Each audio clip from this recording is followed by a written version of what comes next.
السلام علیکم، آپ دیکھ رہے ہیں اسٹوری ود رابی۔ میری آج کی کہانی کا ٹاپک ہے میری کتاب۔ سورج کی پہلی کرن کمرے میں داخل ہوئی تو حاشر کی آنکھ کھل گئی اور وہ بستر سے چھلانگ لگا کر اٹھا کیونکہ آج اسکول کی چھٹی تھی۔ سوچا گھر بیٹھے کیا کیا جائے، ناشتے کے بعد باہر کھیل کود کا پروگرام بنا لیا، ٹوپی اٹھائی اور بلہ ہاتھ میں لے کر کھیلنے کے لیے باہر جانے کی تیاری کی۔ ابھی ٹوپی سر پر رکھنے ہی والا تھا کہ پاس ہی سے کسی کے کھانسنے کی آواز آئی۔ ادھر ادھر دیکھا، کوئی نظر نہ آیا، لیکن آواز برابر آتی رہی۔ اچانک کتابوں کے شیلف پر سے ایک بوسیدہ کتاب گری۔ حاشر نے حیرت سے دیکھا تو کتاب نے لرزتی ہوئی آواز میں کہا، میاں دیکھتے کیا ہو، ہاتھ پکڑ کر سہارا دو۔ حاشر حیران رہ گیا اور ہاتھ بڑھا کر کتاب اٹھائی۔ پرانی کتاب نے اس کا شکریہ ادا کیا اور کہا، میاں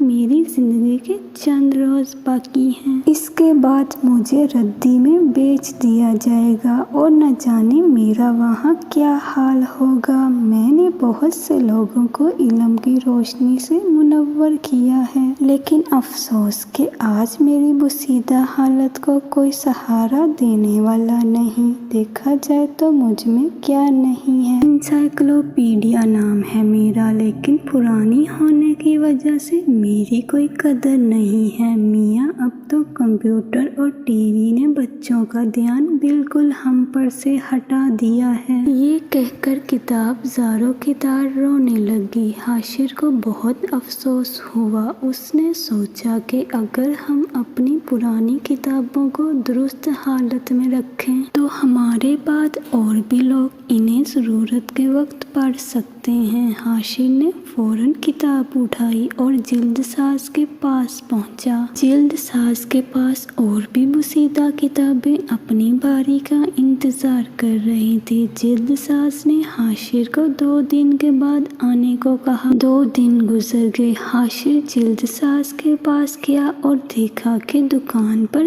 کئی نئی کتابیں رکھی ہیں۔ انہی کتابوں میں سے سیٹی کی آواز آئی اور ایک نئی کتاب نے حاشر کو اشارہ کیا۔ پہچانا اے دوست، میں وہی انسائکلوپیڈیا ہوں جسے تم پرانی حالت میں چھوڑ گئے تھے۔ تمہاری توجہ اور جلد ساز کی محنت سے آج مجھے نئی زندگی ملی ہے۔ اب میں نئی صورت میں ہوں اور میری چمک دمک واپس آ گئی ہے۔ مجھے خوشی ہے کہ اب میں اس قابل ہو گئی ہوں، مزید علم بانٹ سکتی ہوں۔ حاشر یہ دیکھ کر بہت خوش ہوا اور جھٹ سے کتاب کو سینے سے لگا لیا، جلد ساز کا شکریہ ادا کیا اور اس کی قیمت ادا کی۔ اب حاشر کے پاس ہر کتاب نئی تھی کیونکہ وہ کتابوں کی حفاظت اور ان سے محبت کرنا سیکھ گیا تھا۔ پلیز میرا چینل سبسکرائب کریں، لائک کریں، شیئر کریں۔ اسٹوری اچھی لگے تو بیل آئیکن پر بٹن دبائیں۔